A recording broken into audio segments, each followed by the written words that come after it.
Hello, hello, hello. Right, I think I am live.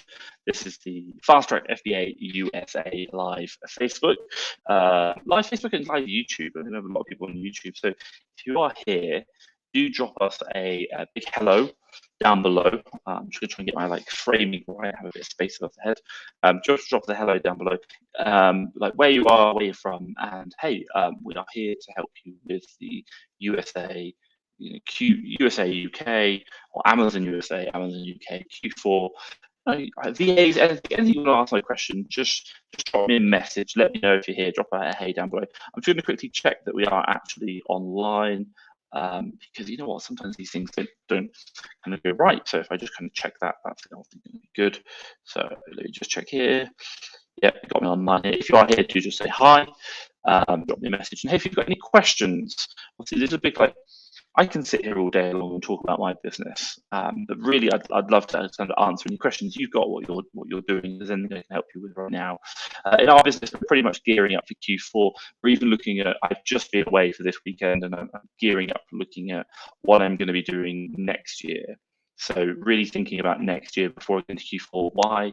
Because Q4 is going to be a busy, busy time. And the problem you're going to face is the fact that you just want to focus on Q4. So get that done, and December you want to chill, but knowing that you've already got Q1, Q2, Q3, Q4 next year already kind of in the pipeline, that's going to be super important. So let's just check. So we've got Hey, good to see you, man. Fantastic. Honestly, glad to see you. Yeah, thanks for joining. Thanks for asking the question. So that means YouTube's working. So thank you for solving that one. I was about to check that now. Right, you've asked a quick question here. So, question: I'll be moving to Spain soon. Have you seen the market on Spain? Well, I do. Great question, by the way. Honestly, thank you. How come you're moving to Spain? What's the situation? And are you looking? Where are you selling at the moment? I think is a big question. So the question I would really ask is, Spain as a marketplace isn't as big. I think if you just look at Amazon marketplaces by revenue, Google that, really good one. You'll see that America's the biggest. Obviously, I think Germany is the next one. Don't quote me. Or it could be Japan actually. Then the idea is that Spain, whenever we did ENF back about a year ago, just wasn't that big. So not recently, I've seen it. It could have definitely grown. I just haven't seen the sales velocity as big as it has been beforehand. But the one advantage you've got to Spain is that you can take advantage of what's in the ENF, European Fulfillment Network. It stopped in the UK as part of Brexit, but it's still going on within the EU. So that means if you put any stock in a Spanish warehouse, then what's going to happen is it will automatically get shipped over to Germany, France, Italy, without you having to worry about it. They'll do the logistics. Just in the UK, you can't do that. So it is a real problem. So something there to think about. Give me 2 seconds. I'm just going to check I'm just checking something. That's fine. Cool. So yeah, I think the big thing for you, if you're going to be doing in Spain, moving to Spain, is the market is probably not as big as the UK. It's probably not as fast as selling velocity. So when we talk about like top 1% or maybe like top 100,000 below 100,000, you might have to go like below 50,000 if that makes sense. Because it's not as big. And the other answer is to say that, but don't be disheartened. Do also look at maybe trying to sell into things like France and especially Italy and Germany using the European Fulfillment Network. That's going to help you out. So possible there. Obviously, thanks for the question, by the way. Really, really good. You said, is it the same as UK or even better, maybe USA? I don't think Spain's not as good as the UK, just because of the sheer size. That's it. In isolation, while Spain is physically a bigger country, geographically, revenue-wise, I don't think they do as much as the UK. So that's the one problem you're going to face. Definitely not as big as the US. Nothing as big as the US. But really good opportunity there. Guys, if you are here, do drop the question down below. If there's anything I can answer with, I'm more than happy to talk about my business. But obviously, I can help you. That's going to be really, really helpful. 2 seconds. Just drinking some electrolyte because it's super early in the morning. So if you're here, drop a hi. Let me know where you're from. Ask questions. Anything I can help you with, honestly, that's the point of these lives, to help you guys get back. I can do, my God, I can do a set topic if you want, but basically that's what I do on YouTube videos 4 times a week. So this is about a chance of asking you guys. So afternoon, Harminder, fantastic, good to see you. How's the business getting on? How are you looking for Q4? Q4 is going to be a big one. If you don't know, if anyone is thinking about Q4, like questioning it, it's really like middle of November really picks up. That's beginning of November, get stock shipped in, middle of November, just get it done. A couple of things you can do now. Cash, get cash. Trust me, if you think about it, like, oh, I'm not sure, should I get a credit card? Get it. Like it's going to be so important. The other one as well is if you're kind of quite high on prep right now, if you're prepping yourself and it's quite hard, do look at getting into a prep center. If you're not fully going to use it, just getting your foot in the door, super important. And if you think about VAs, you've got to get a VA now. They take about 3 months to get ready to the right speed, and obviously you're going to be into Q4 by that point, massively into Q4. So something there. So let me know. So a couple of questions. Selling on UK right now, moving to Portugal, why not? I don't blame you, honestly. Portugal, beautiful place. Where are you going in Portugal? Let me know. And will you keep your UK business running? Are you going to do like prep center? Are you going to outsource it? I mean, interesting that Portugal's beautiful. I'll definitely come join you when I come over. Maybe next year at some point. And he said you don't know taxes, and I think the taxes in the UK are obviously going to be a bit higher, especially what's going on. So certainly aware there. Yeah, let me know. So what we got here. So, hello, sir. Do you or someone have no experience as an Amazon VA? Do you hire someone? I'm guessing. Yeah, we do. We hire VAs all the time who have no experience and train them up. That's the point of what we do. So do not worry. That's something you're interested in. Yeah, just got it here. So yeah, do you hire someone who has no experience as an Amazon VA? Definitely we do. We've got a really good training program which has delivered a lot of results. I think I just checked it yesterday in our Skype group we have for VAs who passed 270. Don't quote me. There's quite a lot of different VAs who we've trained, and I'd probably say at least half of them never had any experience, if not 3/4, had no experience as Amazon prior to joining that and going on to work with clients. So 270, 3/4 of them probably don't have good confidence to say that they've never done it before. So question for you guys. I think one of the questions I'd really ask you is about like how are you getting on your business? What's going on right now? My biggest problem, my biggest thing I'm thinking about is really Q4, thinking about that and just getting everything into place. I know everyone's talking about Q4, but it's a lot of work, and I think especially a lot about going back over your previous orders. That's going to be a super important thing. Using the data from last year, getting ready, because that's going to have such a profound impact on this year. If you know what's been selling, if you know the volumes it's been selling at in this year, you can just buy the same things or buy very similar things at the right volumes and obviously make more money because we're only guesstimating the tools. So very important there. I think for you guys, if you are here, just drop me a hello, like a hi, like a hey Tom. Let me know where you're calling from as well. Really interested. And obviously, if you've got any questions or anything right now, maybe just in your mind you're a bit worried about with your Amazon business, let me know in the comments down below. Obviously, I'm here ready to help. So, got a couple more come through. So loving it has popped in. Loving it. Thank you so much for joining. Thank you for the questions. And if there's anything I can do, continue to ask. So hello, what do you think about the refurbishment option? Amazon is offering your products to return them to sellable status. Would you choose this option for US products? So we have this turned on for both US and UK. And long story short is, yeah, there is a potential risk in the fact that they could refurbish it and they sent out a bad product.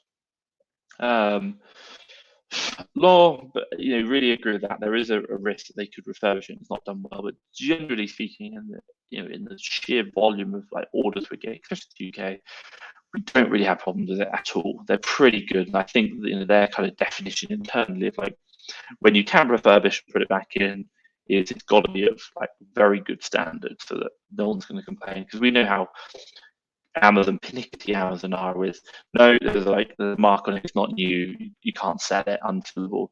So we have it turned on, we've not had any problems. And the other one is just it just saves you having to ship something from Amazon, ship it from Amazon to the customer. Customer says no, ship it back, and then you've got to ship it back to your warehouse or your house, and then check it and then ship it back in again. And you kind of understand the more shipping you do, the more damage you get. So just allowing Amazon to do that does work well. They do a good job. Like if it was really failing, then obviously they'd probably stop it. But it does work, and they have good standards in there. And we're not seeing, I think, in the UK, we're like, we're probably doing, I think the other day we did 300 orders in one day. So that's like a typical day, 250, 300 orders. And we're getting from like 2% refund return rate. So 2 to 3% for what we're running, and then the sheer numbers coming back to the warehouse just aren't that many, so don't really worry. I think the question is it's just about helping you scale your business and using these systems. If you want to get them returned back, you can, but Amazon's pretty good. It's just making your life easier. But we get those products back on the sale, and that's the important thing, selling as many products as possible. And we can still refurbish anything which Amazon deems unrefurbishable in our warehouse. But yeah, well, let me know what your thoughts are. Do you think, what are you worried about? Let me know down below in the comments. What is it that you're scared of? That's the important question. Or like, why would you not do it? Let me know in the comments down below. Loving it. Thank you very much. Great question. Really, really good. So you got here. Here we go. So I'll apply later. So I'm going to have to pull off the application process. I can see that you're a really great CEO of the company. Thank you very much. Yeah, sure, apply. Fantastic. Lots of people applied. Definitely, we can obviously do the training. So more than that. So fantastic. Thank you. So Harminder has come in. Thank you very much. Question. So I'm from the UK and I'm already selling here. A friend of ours has been asked to manage their USA account. We started with a small budget of 5k. Do you think this budget? I think 5k to get started is really good. Yeah, I would not worry about that. You're still going to have to work. It's not going to be like you can just put 5k in and do nothing. You can. It would take a long time, but a lot of it is about actively managing it. Generally speaking, in this business, the more money you've got, the better you can have it. So the more money you've got, the better it will run, because all we're doing is just investing money, getting a certain ROI back in a certain period of time, and repeating that process, and obviously the operations that go with it to make the logistics happen. But so you're from the UK already, saying a friend of us was asked to manage their USA account. I think one thing which would really just recommend be very, very careful of is if you're going to manage the USA account, do not under any circumstances accept or even log into their Seller Central account using their login details. You have to, and I say this completely 100%, you have to have your own login details. If Amazon detects, like there are two accounts, one owned by Tom and one owned by Harminder, and Harminder logs into Harminder's account and also Tom's account, as in Tom, the username and password, then that's just going to be big red flags, that big warning sign. So do not do that. Get them to add you as a secondary user. You can do pretty much everything you need to do. You can even add extra users in after you're doing that, but you cannot log in as them. That's going to be a real problem. So be super careful of that. And but 5k, yeah, definitely invest, keep recurring it. The two things I think about, number one is that what I just said, and then number two is for you, pick your battles. Really pick your battles. Two things. Number one, why are you looking to do the US? Why can't you continue doing the UK? There's still a lot of opportunity. We're doing like $250,000 a month nearly on the UK, so there is opportunity to do it. Why not just keep scaling that? When you've got two big accounts, it's two problems, and it's hard. It's twice the amount of work, twice the amount of like customer problems, price alerts, shipments, different things you've got to deal with. Whereas you could just focus on one and do that really well. A lot of big sellers are doing 8 figures just on one marketplace. And then the other one is the case that what happens if you grow the Amazon USA business like really well? Call it, you smash it, you're now doing $1 million a year. It's your friend's account. What happens then? Like, how does that work? How does the profit split work? It's a lot of questions, and I think it's worth really examining that now and putting agreements in place. Trust me, because I've been there.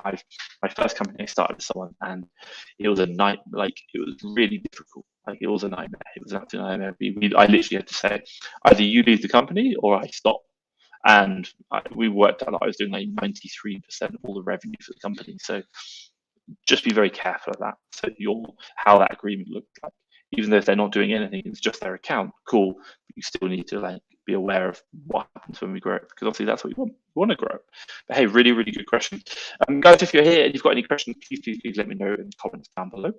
I'm here to help. Any worries you've got, maybe opening up accounts. I can talk about things if you want. You can ask me questions. Feel free to ask about my business. I'll share with you. But I do think this is really, I do these to help you guys out, answer questions. So drop your questions down below. Really good.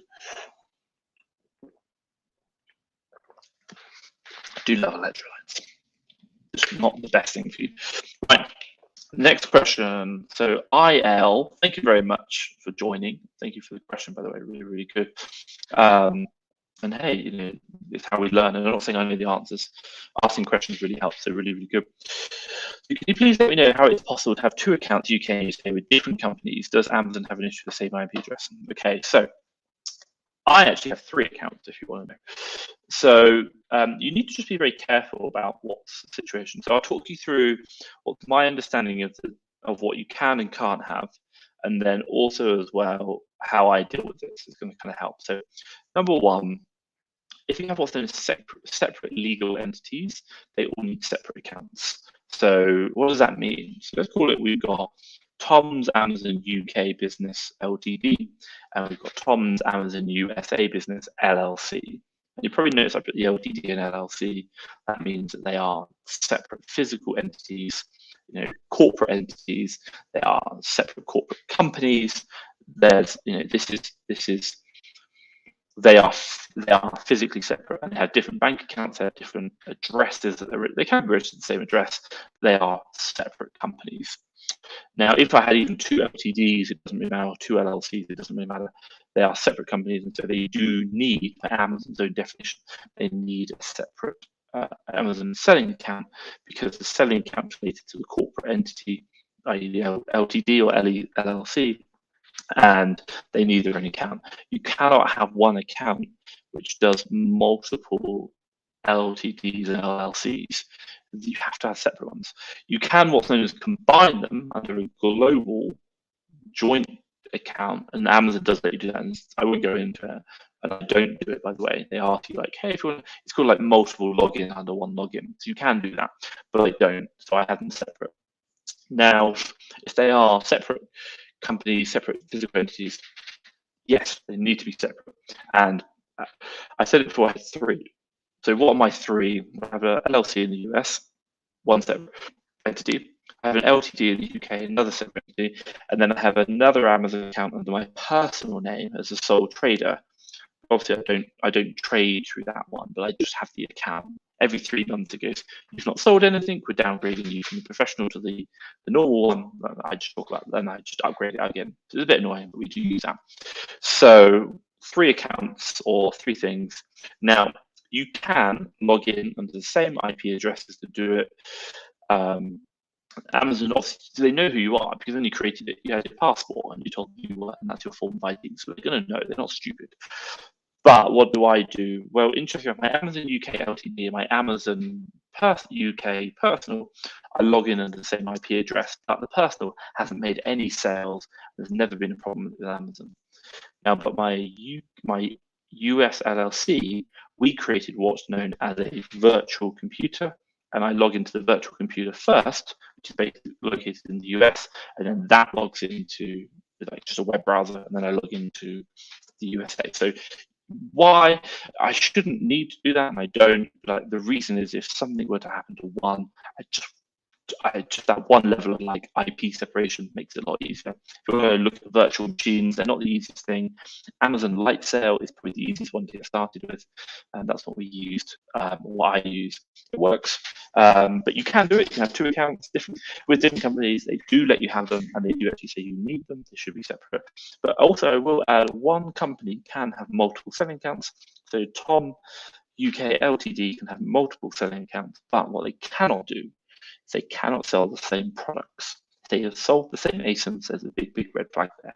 So long story short, what you generally tend to have is people who do wholesale, they'll have arbitrage, they'll have one account, and then they'll create another account on the same limited company for brand. And that's the brand account. So that does work.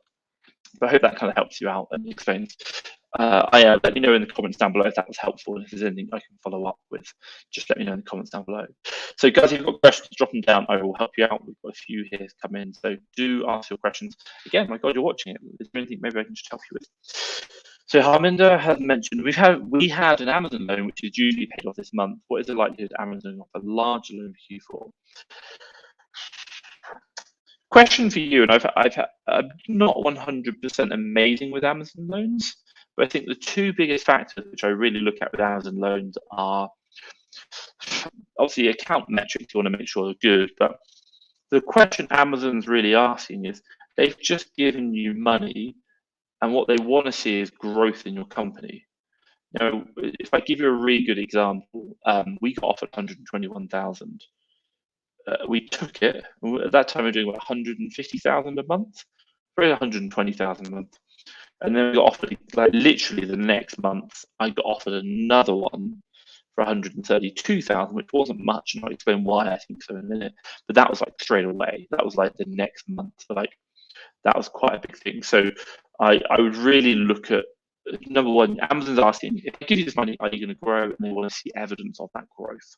So where we went from like 170, it was like 70,000, 110, 170, 215, 220, 220. If that makes sense. That's what we did. So for you, the question is, are you growing with the loan? Is Amazon seeing that? They want to make money. That's what they're here for. They care about is about Amazon caring about themselves. And number two is the fact that the other thing on top of that, where we look at Amazon loans, and the reason why I think personally we went 121 to 132 was it wasn't as high and the revenue nearly doubled, was because my physical stock holding, and we did a video about this, about what happens when my physical stock holding it actually went down. So a £121,000 loan, my physical stock holding was like 121,000. But when I got 132, my revenue doubled. I was like, why not give me more money? But my physical stock holding went down to like 80k. Now, the interesting thing was that what I think is the fact that your stock holding has a value. Why? Because we did a video on it that when things go wrong, what happens is Amazon takes control of your stock and they'll sell it to release the funds to pay off the loan. That's it. That's what they do. So just be very mindful. I think stock holding value or value of stock you've got in Amazon is part of the equation. I don't know that for a fact. No one told me, but just what I observed. Revenue and stock holding. So long story short is, if you've got the loan, take it, use it. Even if you're not going to use it, I just think having the cash available. I don't know the likelihood. I really don't, but I think grow your revenue, grow your stock holding. You might get another one. But again, you've got to be making use of the loans. We had two 2 years ago. We took them, then rejected the next one, and then they never gave us one for like another year. It was like, please, Amazon loan, gods, give us money. And when it came through, we were like, wow, they're really good. So great question, by the way. And Harminder, let me know down in the comments if that's helpful and if there's anything I can follow up with. That's going to be really, really important. If there's any other questions, let me know. So here we go. Would you ever increase your capital here in the UK, get a loan, anything else you recommend? Or how would you increase your capital here in the UK? Yeah, really great question. A couple of things. Personal credit cards, you can do personal loans, you can do all the personal debt financing. I've done that before, and we did something whereby we got an LTD. We just set up a Stripe account. It was a very minimal fee, and whenever I wanted to buy something, instead of using my personal credit cards to buy, what I would actually do is I would just I'd transfer the money using Stripe payments from my personal into the company corporate account, and then just circulate the money internally and then pay it off when necessary. So the company would have to take the transaction hit, which is like 2%. So that's one. And then the next one is, so you've got all the personal finance options, business options. What do we have in our company? Well, should we say credit cards wise, we have Amex Gold as a charge card. You have to get it paid off in I think 56 days. You can call them up and extend, but it's not always. So Amex Gold, really love that. I think we probably have about like a £60,000 balance on that right now. What else do we have? We have Santander 123, credit card, business banking, by the way. That's probably got like £7,000 on it. That's probably got like a £7,000 limit. So we have that. That's cool. 1% cash back.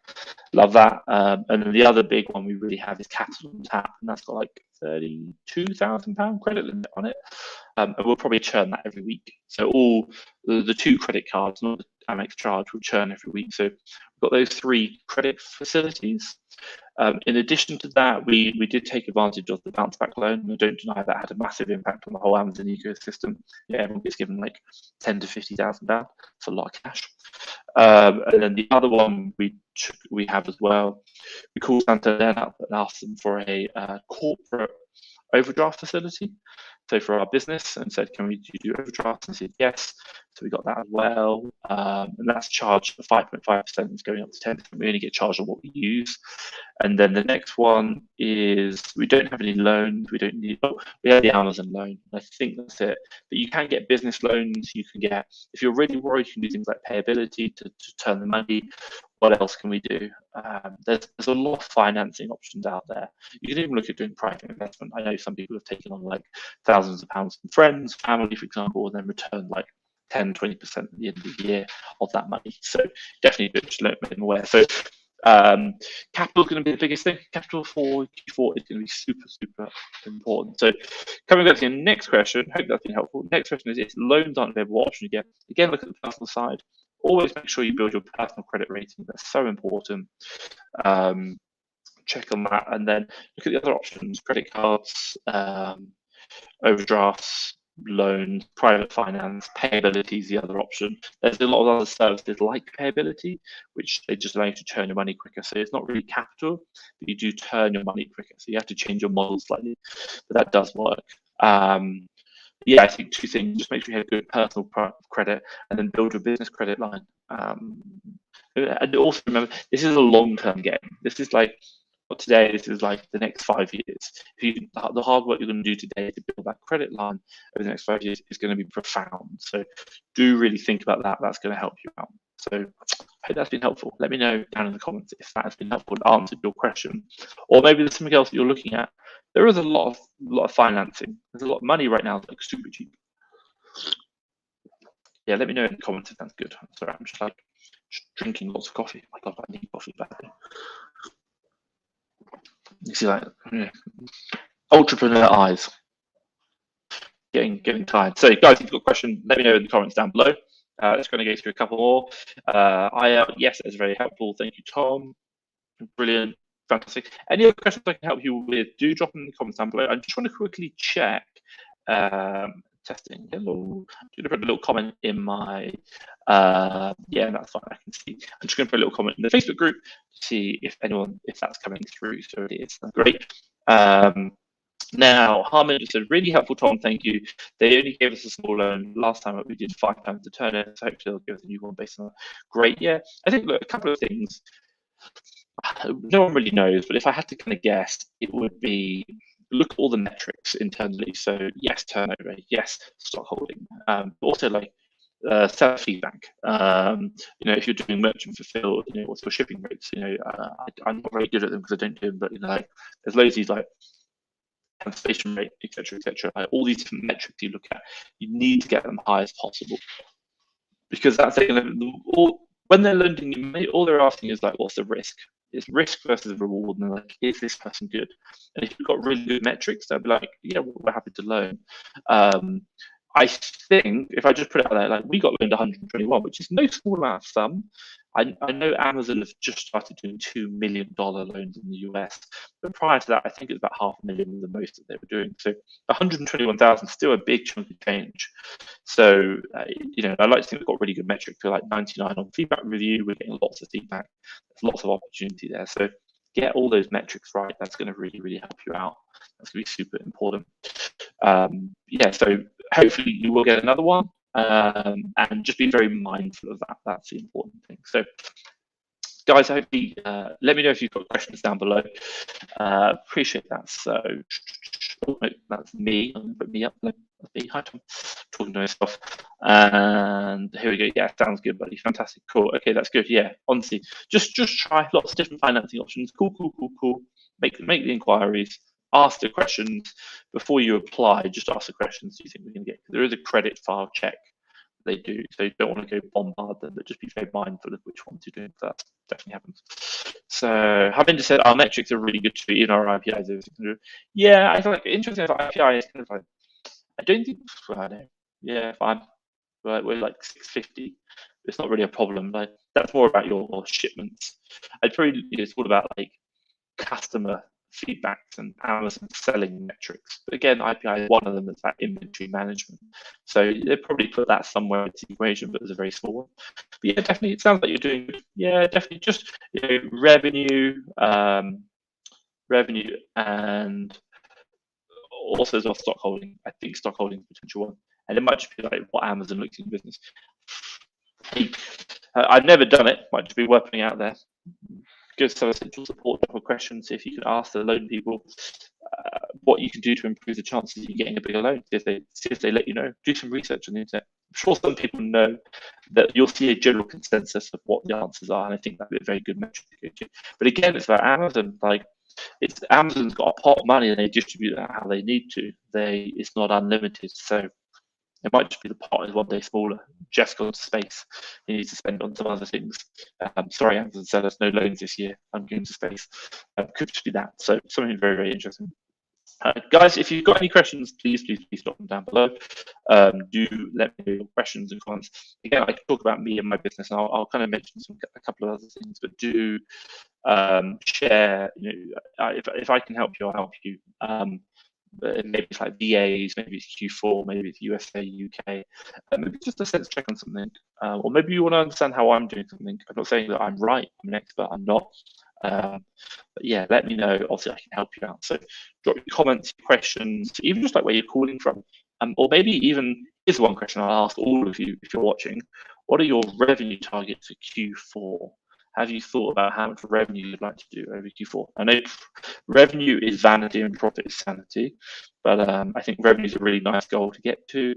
And sometimes, even if we kind of push the revenue a little bit higher, maybe we're not as profitable per item. Just by doing that, kind of gets us out of our comfort zone. And then like next year we can go, okay, now let's see if we can achieve that revenue again, but at better ROI. That's a really important thing. Let me know what your revenue targets are for Q4 in the comments down below. I'm just gonna drink some coffee. Definitely need more coffee in my life. Wow.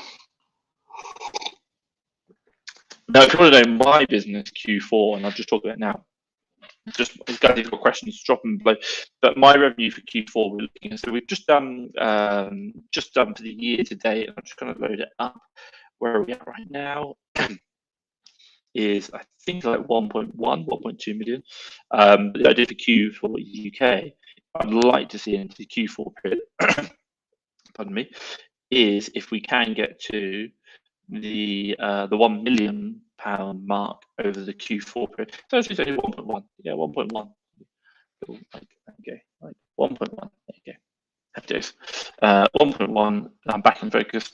Over the year to date, so really happy with that. And I think the question comes is, what I want to do is try and see if we can do like 300,000 a month over the Q4 period to hit 1 million.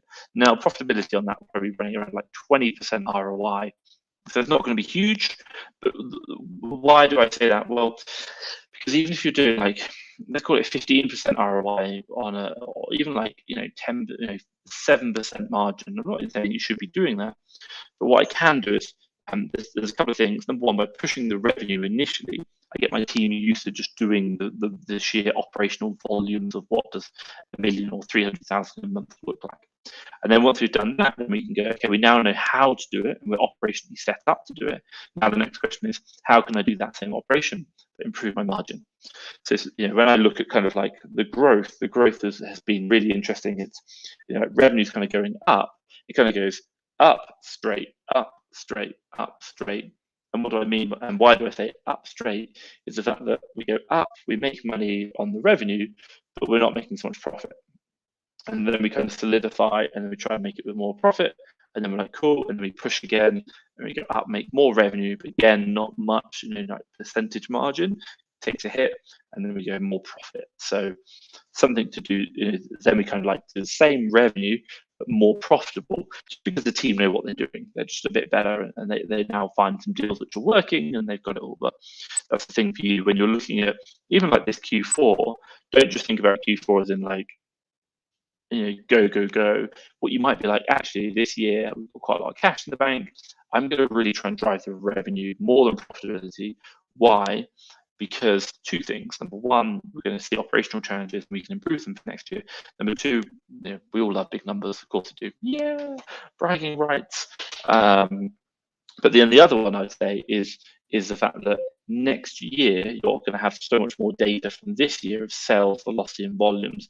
You can then learn what actually really worked, because you've got a bigger breadth of products. So could be something to think about. Definitely an option there. I think that's going to be something important. But for me, just over the Q4 period, really looking at that. And then right now, if you want to know, we've also hired. I'll kind of share why. If you guys have got questions, please drop them down below. I'd much rather help you than me just talk about what I'm doing. I talked about it at the very beginning of this call. Think about now, Q4 hasn't started yet.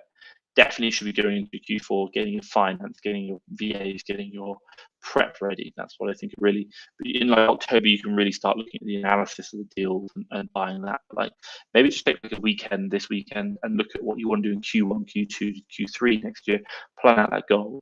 For me and my business, what are we doing?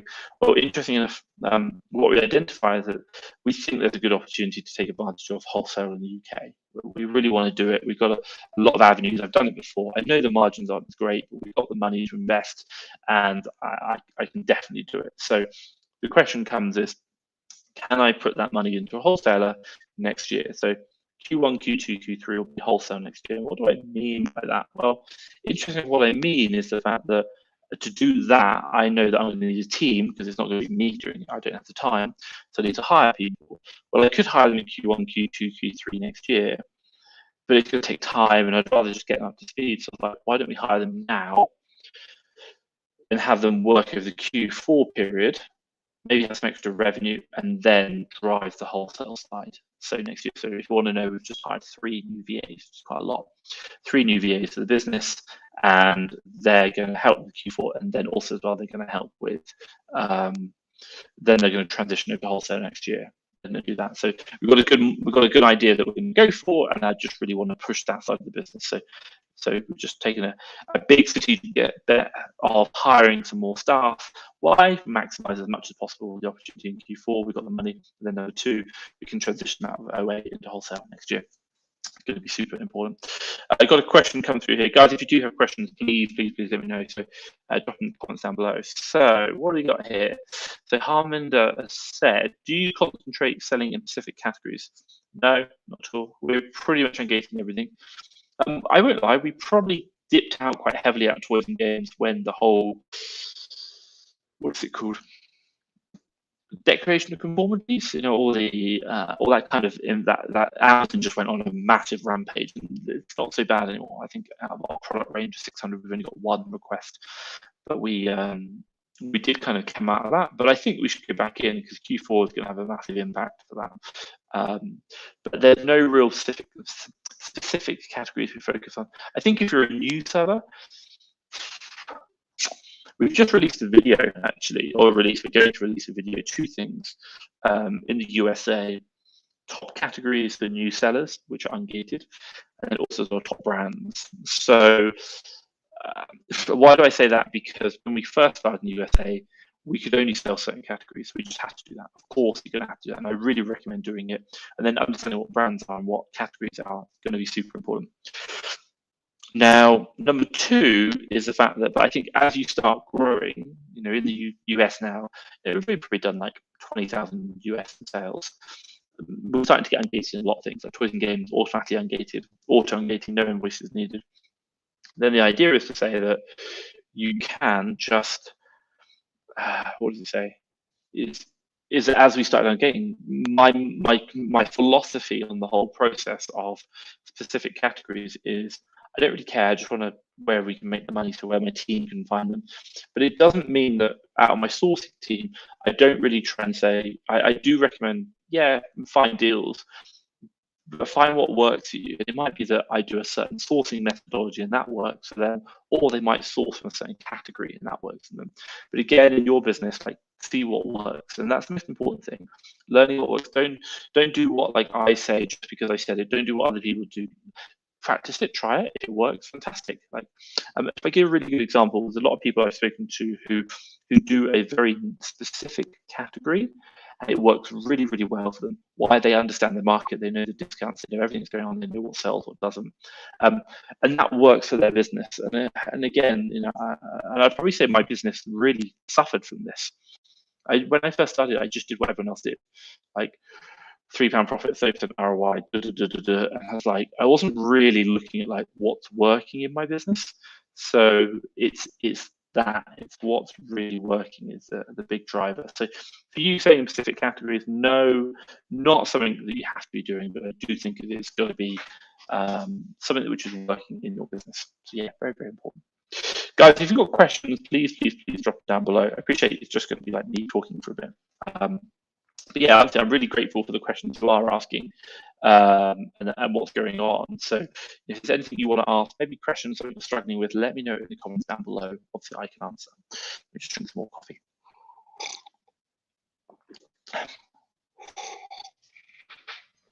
Okay, so IL has come in. IL, thank you so much for the question. So I tried to ungate for automotive and power sports category several times with no luck. It's not the usual process. You need to submit an explanation on their form rather than an invoice. And you're like, wow, first thing I've heard of that. Never heard of that. Never heard of that. So they're asking why you need to send it rather than an invoice. Have you checked like Amazon Seller Central forums? I think that's pretty good in the best one. There's a lot of stuff there. Probably look over in the US. They'll have a lot more examples of that. Copy some of the text, i.e. like for the questionnaire, put it in.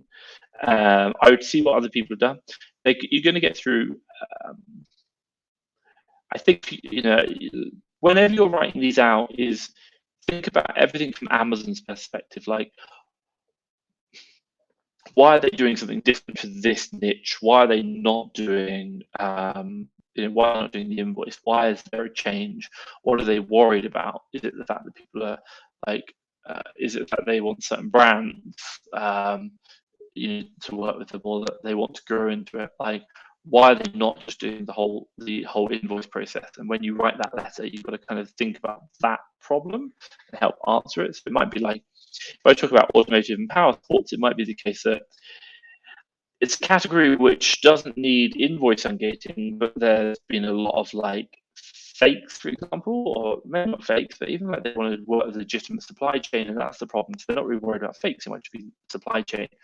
So in your note, you might say, look, as a seller, we only work with legitimate supply chain. We work with big brands like these. We have multiple accounts. You know, you can say like, we sell them through other platforms or other different channels, and we're looking to expand that into Amazon right now. You know, I wouldn't say lie, but you can be a bit kind of, you know, we are, you know, we're selling these in different platforms. You can just be a bit like, you know, kind of relaxed with the truth, if that makes sense. But no, like lying, I wouldn't ever recommend that. But I think the question you need to really think about is like, why has Amazon put this different process in? What's their reasoning behind it? Do that research into Seller Central forums, look at that. Also, you know, there will be people talking about this and like, what's going on. And then also as well, find a couple of groups, just ask the question, see what people come back with, and then obviously try the explanation. You will get through, and you know, once you've got a really good explanation, don't worry about submitting it a couple of times, because obviously it depends on the person on the other side. I remember Reezy Resales telling me once, he was like, he managed to get ungated using a blank sheet of A4.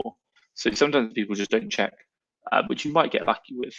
So just be very, you know, mindful that don't just kind of give up. We said several times, do keep trying, but obviously something's got to change. So yeah, I think that's the only thing. I don't understand, and I don't understand why. Question for you, IL. The other question you might ask is, what's your sales volume for lifetime?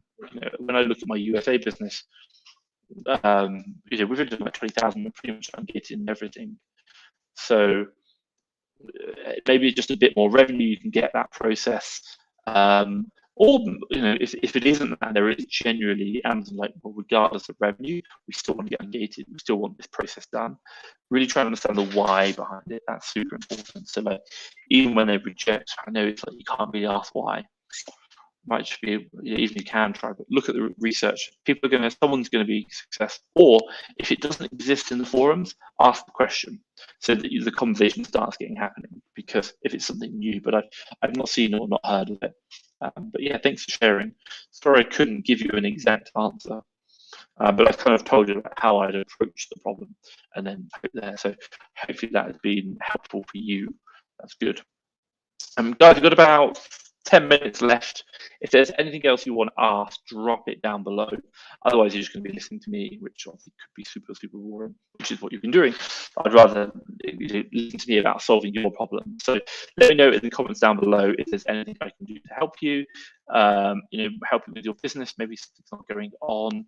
Maybe you've got a problem with like VA or even like just scaling Q4. Maybe look at Q1, Q3, maybe move into a different marketplace. I've just taken the weekend off whereby I kind of just took some time out, and what did I do? I just started thinking about my plans next year. Why? Because I need to plan next year before I go into Q4, because Q4's a really busy period. I want to kind of have like a very good mental picture of where I want to be positioning in 2022 before I get into the madness of 2021. So just because sometimes it doesn't react, and there'll be decisions or actions I probably want to take now, which will set me up better. Example, hiring 3 VAs. They're going to have experience, they're going to know what they're doing, and if we get any problems, it takes 3 months to bring a VA out, which is a whole quarter gone in next year. If I hire in January, they won't really be up to skill until April. But if I hire them this year, they'll be ready to go in January. And all of a sudden, I'm now 3 months ahead of my plans, which is going to be super, super important. So if there's anything you're asking, any questions you want to ask me, maybe how I approach something, feel free to ask, jot it down in the comments below. IL has just dropped a thing. Great advice. We'll do that. Cool. Thank you. Honestly, glad I can help. I don't know the answers, but honestly, that's how I would approach that problem. But I think let us know how you get on. Do let me know, and then go from there. Right, give me 2 seconds. More coffee. My God, today I won't lie. It's been a long weekend, and I'm actually quite struggling, but I do need coffee. And do you know what the worst thing is?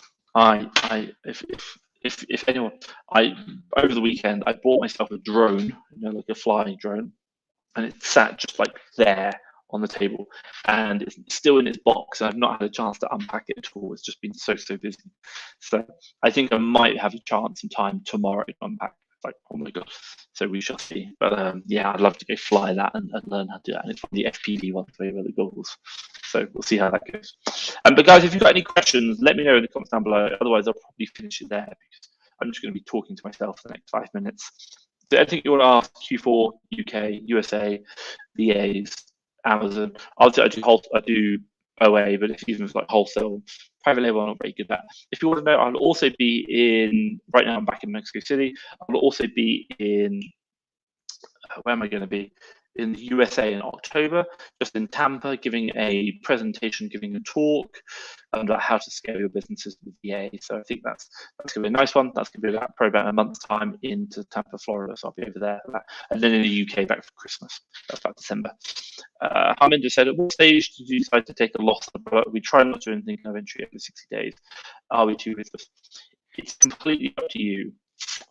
I think great question, by the way. I think 2 things. Number 1 is understand your model. If you're a super fast seller, get out, then cool. Yeah, you want to get it sold 60 days, fantastic.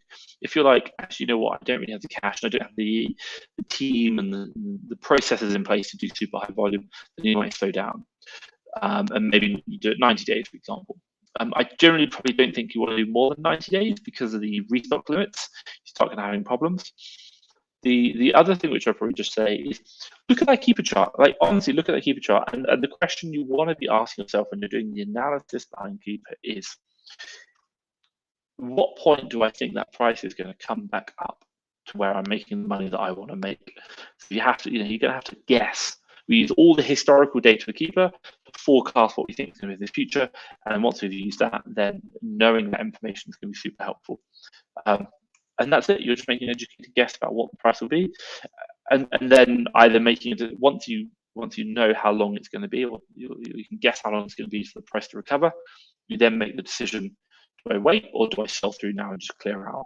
And I think the answer decision to sell through might come at, if I've got money in the bank and I can't spend that, selling through this product might not help me. But if I've got money, if I'm struggling for money in the bank and I've got deals that I want to buy, and this product right now is not selling, and I don't think it's going to be coming back up for another couple of months, then yeah, sure, I might want to sell it down. So again, it's not easy. Again, it's about your model. Again, it's about doing the analysis on the product.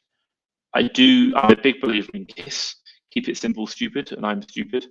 So sometimes we'll make rash decisions whereby we'll clear something through which we'll probably recover, but it's about just doing the process, keeping it simple. So I'm willing to take that loss on that one product, if that makes sense, given the fact that I'll probably benefit somewhere else, and we can just make it easy. So that's my thought. At what stage do you take a loss?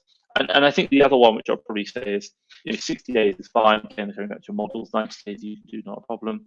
The other one, which I always talk to people about, is like, whether it be wholesale, whether it be like OA, if you buy 10 products, 2 are going to do really well, 5 will just make what you expected, 2 are going to break even, and 1's going to just sort of like 1 or 2 are going to make a loss. It's just the nature of what we do. But the idea is that the loss-making ones are offset by the ones that do really well, and then you just made an average ROI after that. So hopefully you should be in a good place, but it's not easy. I'd say never ever look at any one individual product in isolation. You can when you're doing analysis on it to say like, what can we learn from it? But you should never look at one product and be like, oh my god, my business is failing because of this one product. But no, my god, we all make losses on certain products. It's just the nature of the industry we work in. So hopefully that has been helpful gauges, and yeah, great tip, fantastic, cool. Right, guys, any final questions, or I'm going to leave it there. I'm going to finish off my coffee. If you want to ask any questions, drop it down below, but if not, just say thank you very much, bye bye, and obviously I will finish up then. So I'm going to finish my coffee and we're going to go. But thank you so much for joining me. I appreciate that. I'm here to help you, but also you're here to join me. It was just me talking to myself, so glad I could help. If you've got anything else, let me know. Obviously, I am here to help. So do drop your comments down below, and if there's anything else I can help you with, then obviously I will. But I'll finish my coffee and then I'll finish up. It does get a bit cold after an hour of staying here talking. Need one of those little USB mug warmers, just more stuff to carry around with me while I try and travel the world. Hey. Right, that's it. So, ladies and gentlemen, it's been a real pleasure. Keep smashing your Amazon businesses, and thank you so much for joining me. I will be here same time next week. Do start early, and obviously have questions ready. And obviously, if there's anything I can help you with, I will do. But for me, Thomas Parkinson, and Fast Track FBA, thank you very much. Bye bye.